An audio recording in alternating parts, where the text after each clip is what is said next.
Did you know that all penguins are left-handed? Bet you didn't know that, because that's not true. I made it up. Well, it might be true, but still, I did make it up. It's easy to say things that aren't true and get people to believe them, especially when they sound sciencey and are mixed in with well-known facts. On that note, let's take a look at some popular science videos on the origin of life and point out a few things they claim that are not exactly true. Let's get into it.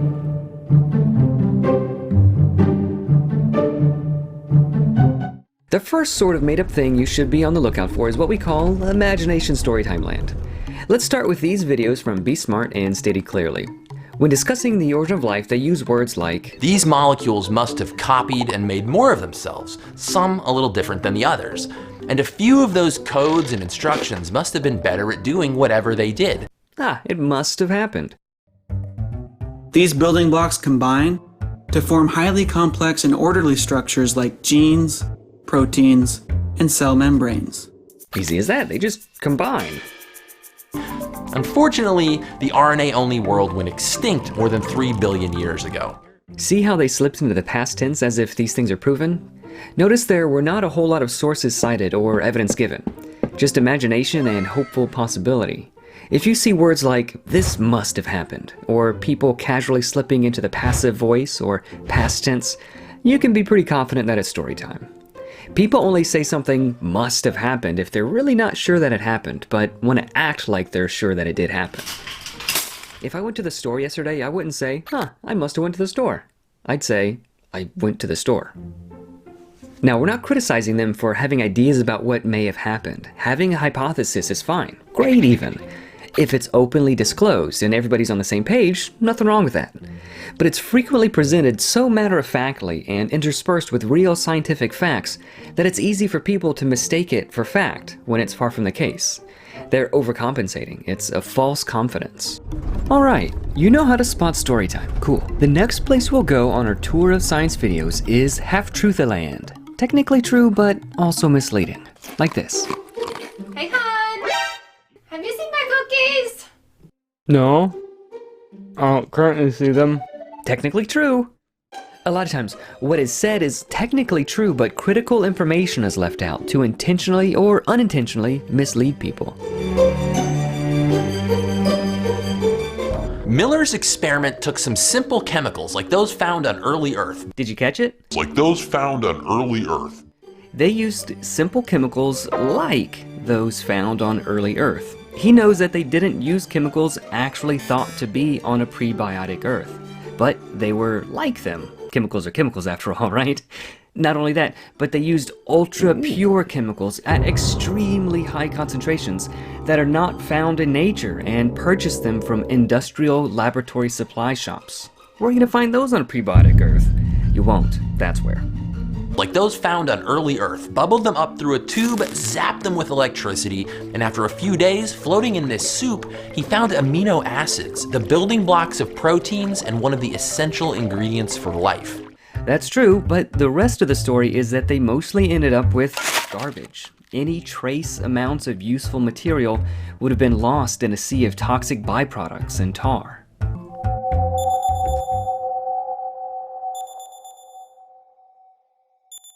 Researchers have recently discovered that many of the building blocks of life, amino acids and sugars, exist inside of meteorites. It's well known that space is full of the chemical building blocks of life, from amino acids to DNA and RNA letters, buried inside meteorites like this one that fell on Australia in 1969. This tells us that these special molecules are being produced spontaneously all throughout our solar system and may have been common on the ancient Earth. It shows the chemistry that makes biological molecules can happen pretty much anywhere. The half of the story that's true is that we have found some building blocks in meteorites. The other half of the story they don't disclose is that, much like the Miller-Urey experiment, these building blocks and letters are utterly unusable because they're mixed in with millions of other molecules that we don't want and are even toxic to life. You could probably find some undigested molecules of flour and sugar inside of a fresh dog poo, but that doesn't mean you're on your way to making a birthday cake. Well, unless you don't like the person. Cakes need lots of pure, uncontaminated ingredients. So does life. Bringing up these meteorites is half true and very misleading. What made Miller's experiment so special was it gave us proof regular non-life stuff could become cool life stuff super easily. Super easily. If you understood him to mean that non-living things can easily be turned into living things and that abiogenesis is super easy, you could be forgiven for misunderstanding this misleading half-truth.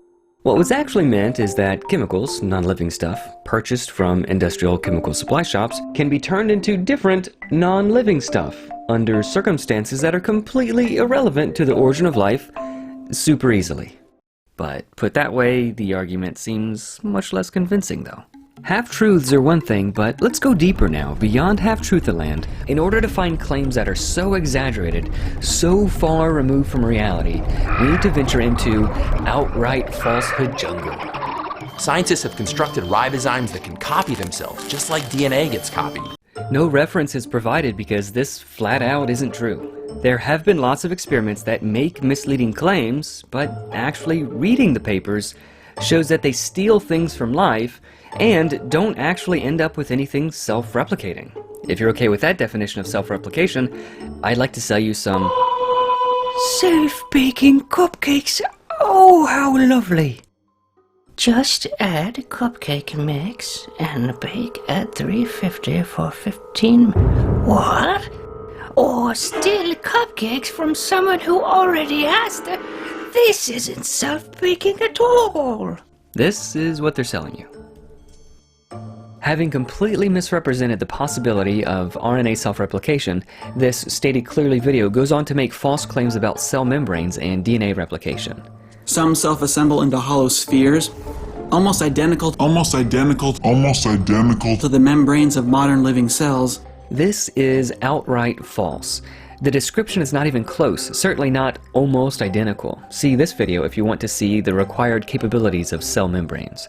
Saying these hollow spheres are almost identical to real cell membranes is like saying a dinosaur-shaped chicken nugget is almost identical to a real T-Rex. Or a cup with a string on it is almost identical to a smartphone. A paper airplane is almost identical to a commercial aircraft. You get the point. Others self-assemble into long columns, remarkably similar to the strands of DNA found in life. Anyone with even a basic understanding of DNA should be scratching their head at this claim, pondering how these stacks of disks could possibly be remarkably similar to DNA.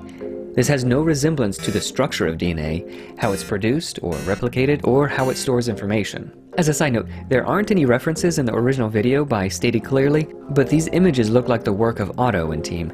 They found that these disk molecules stack up spontaneously, and if the stack is stirred or shaken to break it into two smaller stacks, each will continue to grow.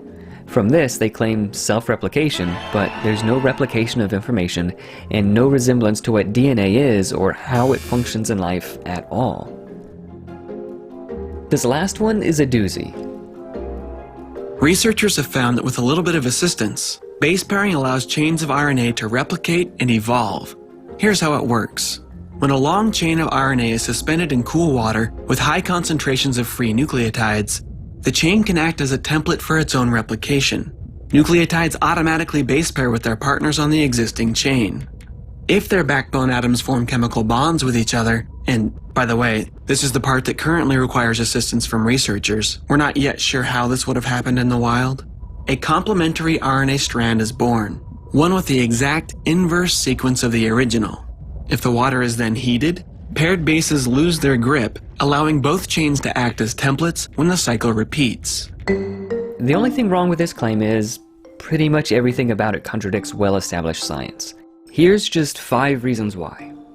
It starts with this beautiful RNA molecule that needs to be duplicated. This can't happen prebiotically. Notice that the template RNA is unfolded. RNA like this has no function. If it remains unfolded, it can't do anything and will never be selected for because replicating it doesn't grant any benefit, because it doesn't do anything. But if it was folded, it couldn't be duplicated. And the colder the water is, the more likely that it'd be folded up on itself as well. This handsome RNA also isn't bonded with anything else. Unlikely, especially considering that it could bond with itself and the overwhelming amounts of garbage floating around in nature, other interfering molecules and ions getting in the way. But water would also prevent the bonds we want. because hydrogen bonds between a nucleotide and the water itself are stronger than they are between individual nucleotides. In other words, these molecules are not single and ready to mingle. They've already got a honey. They also show free nucleotides in high concentration floating in water. Where do you even get high concentrations of free nucleotides on a prebiotic Earth? The same place you'd find high concentrations of free $100 bills. Only in your dreams. It's not degraded. Again, unlikely considering that its lifespan is similar to that of cottage cheese, especially since the water it'd be floating in would degrade the RNA and the individual nucleotides. This is why in laboratory synthesis, storage, and use of DNA monomers actually occurs in the absence of water. Not to mention ions that would damage the RNA, especially divalent cations like magnesium that cause RNA to cut itself into tiny pieces. Also, any increase in pH would destroy the RNA. Even if the template and complementary strand could form, they can't. Once they got to be longer than about 20 or 30 nucleotides, they'd permanently become a dead end, because not even boiling water could separate them without destroying them completely. So when this video says, Here's how it works, you should translate it in your head to be, here's how it doesn't work, but we need it to work this way for our hypothesis to have any hope, so please be nice. But if the evidence isn't really there like they say, why do such smart people cling to a poorly supported, scientifically dubious belief? A big reason is something called Methodological naturalism. This is a hidden philosophical starting point that ultimately assumes only one possible explanation: natural causes, no matter how remote or impossible the odds, and ignores all others, no matter how face-slappingly obvious. Methodological naturalism is how these videos can claim that the evidence we see all makes sense only if their theories of abiogenesis are true, and this idea that the most promising idea right now is that life emerged from chemistry. because they've excluded all others, so it's the only possible idea. This is like winning first place in a race when you're the only one in it. After you exclude all possible alternatives, we shouldn't be surprised that the remaining idea becomes the most promising idea, even if it's false. The question being asked in Origin of Life Science is, how did natural processes begin life? Instead of the more open and honest question, how did life begin? If we were investigating a death, the best thing to do would be to come at it with an open mind. Maybe it was natural causes, maybe not. Either way, we'll collect all the evidence before drawing a conclusion. Perhaps the deceased was quite elderly, alone in the house with all the doors locked, and he was found peacefully lying in bed. Natural causes would be a pretty compelling case. On the other hand, if we found a young healthy person with signs of a struggle, the house was broken into, multiple bite wounds in the back, someone did this would clearly be the better fit to explain the evidence we saw. If the forensic scientists did what Origin of Life scientists do, they would misdiagnose the cause of death. They'd not only be wrong, but embarrassingly and confidently so. Sure, they could try to explain away all the evidence they found to fit their preferred conclusion. Maybe they just don't want to live in a world where people are murdered. So all evidence of murder is ignored or explained away. Nah, this house wasn't broken into. That rock that broke the glass in the door is a naturally geologically formed object, easily explained away by physics. And about the house being trashed, maybe a strong wind just blew through and messed up the place. Or an earthquake. Plenty of hypotheses that could explain that as well. No problem. Now, the odd-shaped wounds in the back, I'll admit, hard to explain, but that doesn't mean it was a murder. This was clearly a death due to natural causes. Forensic science, it just needs to advance a bit further, and eventually we'll find a way to explain away this evidence. Obviously, that detective would be fired, rightfully so. But not so in the Origin of Life Science. He'd be given tenure, a big funding grant, and invited to do a TED Talk. Wow, thanks for watching. I hope you learned something. If you'd like to help us make more of these videos, check out the description down below for links on how to do that. If you've enjoyed it, you can give it a thumbs up so that other people can find the videos too.